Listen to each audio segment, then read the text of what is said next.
ഇന്ത്യക്ക് പുറത്തുള്ള സർവകലാശാലകളുടെ വ്യാജ സർട്ടിഫിക്കറ്റുകൾ നിർമ്മിച്ച് വിതരണം ചെയ്യുന്ന തട്ടിപ്പ് സംഘത്തെ മലപ്പുറം പൊന്നാനി പോലീസ് അറസ്റ്റ് ചെയ്തു. ശിവകാശിയിലും പൊള്ളാച്ചിയിലും അച്ചടിച്ച സർട്ടിഫിക്കറ്റുകൾ വിതരണം ചെയ്യുന്ന തിരൂർ സ്വദേശി ധനീഷ് എന്ന ഡാനി ഉൾപ്പെട്ട 10 അംഗ സംഘമാണ് പൊന്നാനി പോലീസിന്റെ പിടിയിലായത്.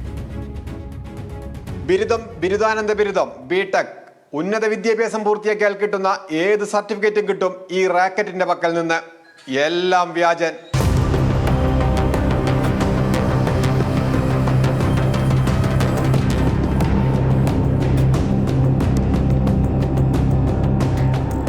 തമിഴ്നാട്, കർണാടക, ആന്ധ്ര സംസ്ഥാനങ്ങളിലെ 22 സർവകലാശാലകളുടെ സർട്ടിഫിക്കറ്റുകളുണ്ട്.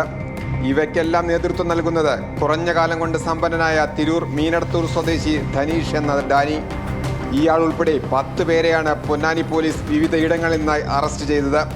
ഡാനിയുടെ സഹായികളായ പൊന്നാനി മൂച്ചിക്കൽ ഇർഷാദ്, തിരൂർ സ്വദേശികളായ രാഹുൽ, നിസാർ, തിരുവനന്തപുരം സ്വദേശികളായ ജസീം, ഷെഫീഖ്, രതീഷ്, ശിവകാശി സ്വദേശികളായ ജൈനുലാബിദ്ദീൻ, അരവിന്ദ്, വെങ്കിടേഷ് എന്നിവരെയും പൊന്നാനി പോലീസ് തന്ത്രപരമായാണ് വലയിലാക്കിയത്. ഇത് ഒരു സെൻട്രലൈസ്ഡ് നെറ്റ്വർക്കിൽ നിന്ന് കിട്ടുന്നതാണ്. അത് ഇവിടെ ക്രിയേറ്റ് ചെയ്യുന്ന അല്ല എന്നുള്ളത് മനസ്സിലായി. ബാംഗ്ലൂരിൽ നിന്നാണ് ഈ സർട്ടിഫിക്കറ്റ്സ് എല്ലാം ഡെസ്പാച്ച് ചെയ്ത് വന്നിരുന്നത് എന്നുള്ളതാണ്. അങ്ങനെ ബാംഗ്ലൂരിലത്തെ അന്വേഷണത്തിനകത്ത് നിന്ന് മനസ്സിലാക്കിയത് ഈ പ്രിന്റിംഗ് എല്ലാം നടക്കുന്നത് തമിഴ്നാട് സംസ്ഥാനത്തെ ശിവകാശി എന്ന് പറയുന്ന സ്ഥലത്താണ്. ഒരു ഗ്രൂപ്പ് അല്ലെങ്കിൽ ഒരു ഗ്യാങ്ങിനെ പൂർണ്ണമായിട്ടും പിടിച്ചിട്ട് കൊണ്ടുവരാനായിട്ട് സാധിച്ചു.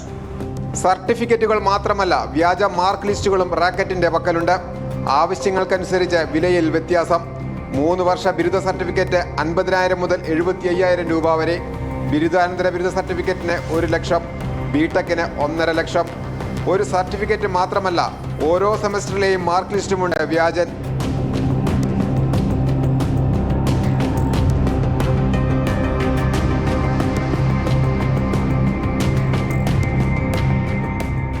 നിർമ്മാണം മുഴുവൻ ശിവകാശിയിലും പൊള്ളാച്ചിയിലും.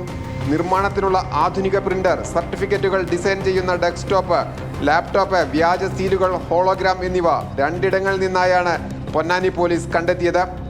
ഇന്ത്യയിലെ വിവിധ സംസ്ഥാനങ്ങളിലും കേരളത്തിലെ എല്ലാ ജില്ലകളിലും ഏജന്റുമാർ വഴിയാണ് വിൽപ്പന എന്നും പോലീസ് കണ്ടെത്തിയിട്ടുണ്ട്. ന്യൂസ് മലയാളം, മലപ്പുറം.